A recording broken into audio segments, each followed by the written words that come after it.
Napoleon Bonaparte, one of history's greatest conquerors and the founder of modern France. He not only helped in the French Revolution, but also revolutionized warfare, governance, and law. He's the man who you would hang a painting of even if you are a radical British Empire simp. Like even I would hang a painting of Napoleon on my wall, mostly because I love archaeology and good interior design is a necessity to masturbate my ego, not because I'm a fanboy or anything. But hey, Napoleon is the man who you will be rooting for in the early stages of the French Revolutionary War. He's the man who is leading the charge to defend France's sovereignty against the ever so aristocratic European monarchs of the time, until things got a little autocratic of course. But who cares, the guy is a military genius, admired by millions. He abolished feudalism and conducted revolutionary reforms, and the greatest codification of laws after the fall of the Roman Empire, which I would have uncovered if this were to be a Napoleon praise video. So if you're still thinking that I will be praising Napoleon in this video, I'm sorry fellow fanboys, because in this video I'm going to be pulling the skeletons out of Napoleon's closet. Also, these types of videos are very source-based because I cannot simply pull history out of thin air, so I'll be conducting a bibliography and citations to the exact page number that I draw my information upon. This will be upon we speak and also in the description if you want to check it out later. I'm sorry for being the king of Yappington, but consider subscribing as I have to literally absorb books into my brain for these types of videos. And of course, you can always unsubscribe later. After the revolution, the idea of invading Egypt had appealed both to French radical idealists for its promise of extending liberty to a people oppressed by foreign tyrants, and to more calculating strategists like Carnot and Talleyrand, who wanted to counter British influence in the Eastern Mediterranean. Napoleon was of the latter group, telling the Director in August 1797, quote, "To destroy England thoroughly, the time is coming when we must seize Egypt." Quote, Napoleon's aim was not only to disrupt British trade in the region, but to replace it with French, as he put Egypt to be a, quote, "geographical key to the world." Quote. He also intended his expedition to be a cultural and scientific event and not merely a war of conquest.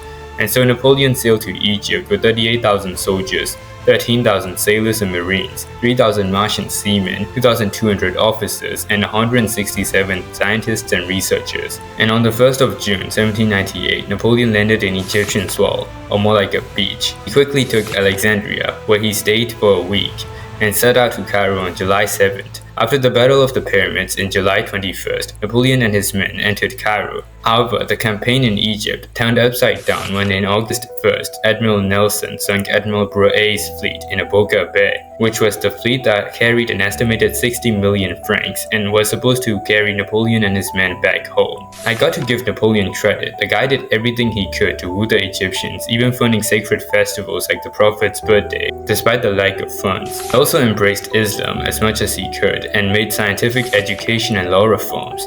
This, however, doesn't have a significant effect on the discontentment between the Egyptians and the French occupiers, as in October 21st to 22nd, revolts began to rang out throughout Cairo. Around 300 Frenchmen were killed, along with 15 of Napoleon's personal bodyguard, and several French boats were also sunk in the Nile by the rebels. Napoleon then responded with a brutal crackdown of rebel forces, with French forces including artillery targeting rebel strongholds. French troops stormed the city. Civilians were enforced into brutal laws with very severe punishments and even torture or executions if suspected to be conspiring with the rebels. For open protesting, or even at the smallest infractions of the law, the captured rebels would be beheaded and their corpses thrown into the Niles, where they would float past the horrified population to see. Over 2,500 rebels died, with many more following the executions, not to count the total civilian deaths as well, which would add up to be around 5,000 to 6,000 Egyptian casualties. Following the Cairo revolts, Napoleon expected the Ottoman amphibious assault on northern Egypt in June, so he made the decision to cross the Sinai Desert, preemptively counter the Sultan's proposition for an eastern land invasion of Egypt, supported by Jaffa, then recross the Sinai to deal with the amphibious invasion before the Sinai becomes impassable in summer. And so Napoleon left Cairo on February 10th of 1799. After arriving in the fort of Al-Arish, Napoleon promised the Mamluk garrison that they would get a safe passage back to their homeland with their personal belongings and arms if they were to surrender peacefully and recognize French authority. However, Napoleon disarmed them and broke the agreement. which by that point the rules of war was simple, quote, to give one's word and then break it. It was generally recognized as a capital offense, quote. However, after chasing the Mamluks out of Gaza City in February 25th, Napoleon made it to Jaffa and laid siege to it in the 3rd of March. Napoleon then wrote to the governor of Jaffa a polite letter calling on him to surrender, saying that his, quote, heart is moved by the evil that will fall upon the whole city if it subjects itself to this assault, quote. The governor stupidly replied by displaying the head of Napoleon's messenger on the walls, and so Napoleon breached the walls, and by 5 p.m. French troops stormed the city. What follows was I, the creator of this video, could only describe as horror. Written by one savant, quote, the sights were terrible, the sound of shots, shrieks of women and fathers, piles of bodies, a daughter being on the cadaver of her mother, the smell of blood, the groans of the wounded, the shouts of the victors quarreling about loot. Quote, Napoleon's treatment to the prisoners of war captured at Jaffa were, quote, extremely harsh, quote, as written by Andrew Roberts. On March 19 to 10th, thousands of prisoners of war were taken to the beach just a mile south of Jaffa and were massacred in cold blood. Napoleon directly wrote to Berthier, quote, you will order the adjutant to lead all the artillerymen who were taken in arms and other Turks to the water's edge and have them shot, taking precautions that none escape. Quote, the massacre at Jaffa will always cast a shadow over the later French emperor's legacy. We now skip a few years. France has gone through the Second, Third, and Fourth Coalition Wars, which ended in French victories. Napoleon is now the Emperor of France. He had established the continental system in November of 1806 to blockade British trade and cripple their economy. That the British are actively seeking for war, blockading French ports and encouraging smuggling across Europe in an attempt to wreck the continental system. So Napoleon looked southwards in his hopes to further damage British trade and enforce the continental system upon Europe. Even in the year 1800, Napoleon had wrote to Josephine, quote, the greatest damage we could inflict upon English commerce would be to seize upon Portugal, quote. Napoleon also wanted to invade Portugal due to his ambition to take advantage of the political chaos in Spain, to overthrow the Bourbon, to replace the monarch with one of his family members, and to bring revolutionary ideas to Spain. Although the King of Spain is Charles IV at the time, the real power lies in the hands of Queen Maria Luisa and her lover Manuel de Godoy. And in October 27th, Godoy's representative signed the Treaty of Fontainebleau, which contained secret clauses planning for the partition of Portugal into three, the north going to Maria Luisa, the center coming under Franco-Spanish military occupation, and the south granted to Godoy. Napoleon would send General Junot to Portugal in October 18, 1807, whom then arrived in Lisbon in the 30th of November, with no resistance, and to see both the Portuguese royal family and the Portuguese fleet completely gone. Spanish politics were rotten, as written by Andrew Roberts. Although the king was Charles IV, the Spanish population shifted more on the Prince of Asturias Ferdinand VII, whom was the eldest son and heir of King Charles IV and Queen Maria, the two monarchs whom, by the way, hated the prince, whom was again their eldest son, whose feelings were reciprocated. Wait, hold up, what the heck? They could even write a Game of Thrones episode featuring the Spanish monarchy of the time. So there's a king who is getting cheated on by his wife and whom hates his son, whose son also hates him and his mother back. And you also have this lunatic Godoy, whom is in charge of the country, although he didn't hold the proper legitimate titles to outrank the king and wield such power, and whom is also the lover of the queen. If you even want to get more granular than this, King Charles IV, the almighty Spanish king, wrote to Napoleon years earlier of Godoy's affairs with his wife. Well, if you want to appear strong in front of the most ambitious opportunist Europe has ever seen after centuries, like Napoleon or even the general public, good job. And of course, the Spanish public has had enough of all this. So during all the French military access into Spain for the invasion of Portugal, in Spain plots were imposed to overthrow Charles, which of course was supported by Ferdinand, his son. And about Godoy, if you think the Spanish population would support him and his enormous amount of political power, you would be mistaken. They hated him for the sorry state the nation was in. Napoleon sent Murat along with troops to northern Spain to take over the fortresses of San Sebastian, Pamplona, Figueres, and Barcelona. By March 13, 1808, Murat was already in Burgos with 100,000 men and was moving to Madrid. This was, by the way, unknowingly to the Spanish, was an invasion force directed for Spain. To mislead the Spaniards, Napoleon gave orders to, quote, spread the word that it is part of my plan to lay siege to Gibraltar and go to Africa, quote. By March 19th, uprisings against Cordoba led the Spanish royal family to get exiled into France. Napoleon, whom posed as the mediator, ordered Charles to abdicate and Ferdinand to renounce his succession. He then put his brother Joseph as the King of Spain.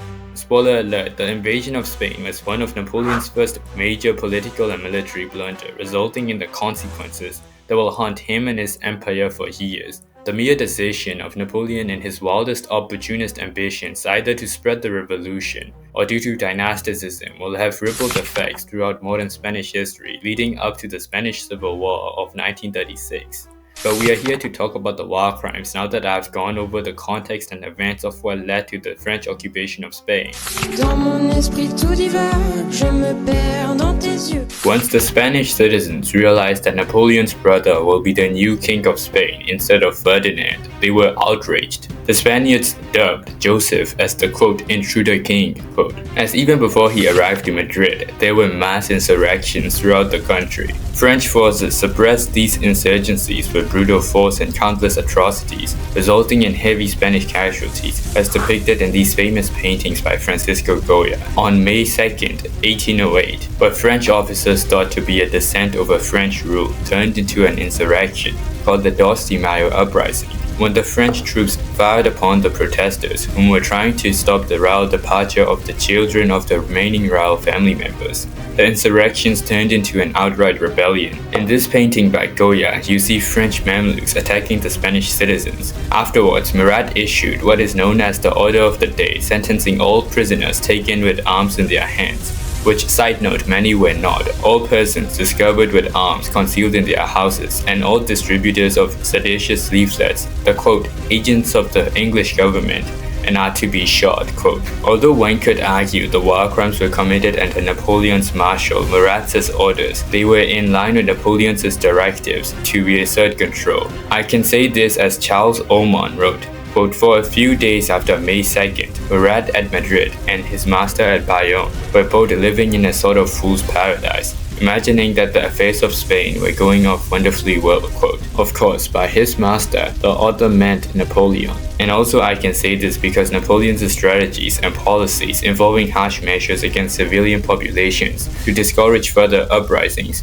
with terror were proven in his Egyptian campaign in the Cairo revolts. So now let's skip a few months to recap what happened in early 1809. After the disastrous Battle of Balan, which encouraged further insurgencies as the Portuguese and the Royal Army joined the Spaniards, things became increasingly dire for the French. Napoleon himself, with an estimated 130,000 troops, went into Spain. He drove off the Allied forces in the region. However, before he could finish off his campaign in Iberia, he was recalled to France as the Austrians were mobilizing for war once again. After winning the War of the Fifth Coalition and enforcing a humiliating peace treaty on the Austrians, Napoleon now is in the heights of his powers. However, his little political endeavor in Spain isn't going as smoothly. But Leslie, the future Duke of Wellington, was really giving the French a run for its money, especially due to the little reinforcement that the French were receiving in the region, as every man the emperor could muster were getting directed to Austria. After the armistice was signed, Napoleon expressed his intention of going to Iberia himself to finish off the business in person.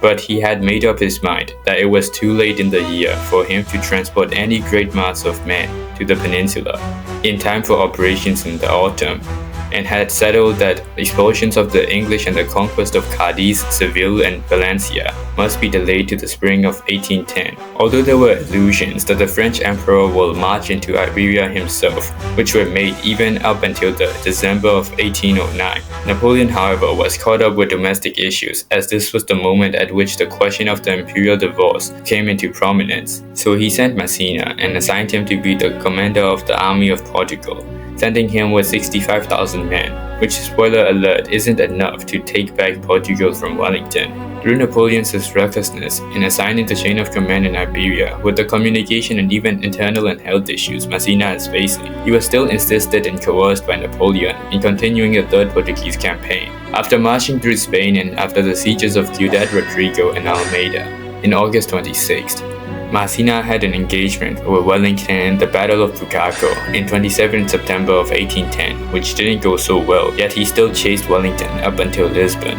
However, was stopped in his heels as he approached the heavily fortified Anglo-Portuguese lines called Torres Vedras, that the two sides would come to a standstill. A report which Foy drew up for Massena and presented to the emperor gives the whole gist of the situation. Quote, "The Marshal Prince of Essling has come to the conclusion that he would compromise the army of His Majesty if he were to attack in forced lines so formidable, defended by 30,000 English and 30,000 Portuguese, aided by 50,000 armed peasants." Quote, of course, the Prince of Essling being Massena, but Massena was proud and obstinate, and if he could not go forward, he refrained for the moment from going backwards. On October 15th began the one phase of the campaign, which the British had least expected. The French army showed signs of intending to settle down in front of the lines, as if for a blockade. Massena and his men faced supply issues and starvation due to Wellington's scorched earth trap and Portuguese partisans sabotaging French supply lines. When the situation got dire enough for Massena and his men to retreat in November, the advancing British forces discovered the evidence of the atrocities committed by the French on the Portuguese villagers and peasants. Villages, towns and farms looted and burned. Every house in every town or village was thoroughly ransacked. Portuguese peasants murdered by the French, and also several French killed by the Portuguese. It was a horrible sight. And as the war between the Allies and the French was getting fought by their professional armies, the Spanish and the Portuguese groups of local militias, mostly dressed in civilian attire, took up arms against Napoleon's Grand Armee and fought a guerrilla war against the French ever since 1808. On a daily basis, the French suffered from supply sabotages, water and food poisoning, and experienced ambushes. In retaliation to these threats, the French reciprocated with an equal cruelty and vengefulness. There were mass executions of civilians captured with arms in hand, entire villages torched, random confiscations of animals and supplies, sadistic tortures and mutilations, rape of countless women, and discretion of religious sites. So I decided to give full historical context in a sort of mini documentary, as I wanted to describe the horrors that occurred due to war more effectively with a feel of storytelling. I was going to include Napoleon's Russia campaign. I was, let's say, 70% done. I wrote detailed causes of war between France and Russia up until the aftermath of the Battle of Borodino. But most of the war crimes were caused by French troops after Napoleon's retreat from Moscow, which by that point the Grand Armée was a walking corpse. Many soldiers started ignoring officers and sought to survive. To label every war crimes caused by the French after the retreat on Napoleon would be, as I deem, unfair for Napoleon. And so I scrapped the days-long writing for Russia, which in fact is longer than 3 of any chapters you want to pick within this video combined, and it wasn't even done. Also, I didn't want to include the book Napoleon's Crimes, A Blueprint for Hitler, because the book is more interpretive and speculative than strictly factual. Many of the comparisons are controversial and debated within the historical community, and the direct connection between Napoleon's actions and Hitler's atrocities is not universally accepted by historians. The main source of my information within this video is, as you may have noticed, Napoleon Alive by Andrew Roberts, which was an amazing biography about Napoleon. I fully recommend you to check it out. It was written by a popular English historian, Andrew Roberts. I will probably make a video about Churchill basing from his book as well later. Anyways, if you want to see me conducting both social and film analysis on the Star Wars prequels, then check this out. And as always, this is Alex, the analyst. Consider subscribing if you learned something from this video.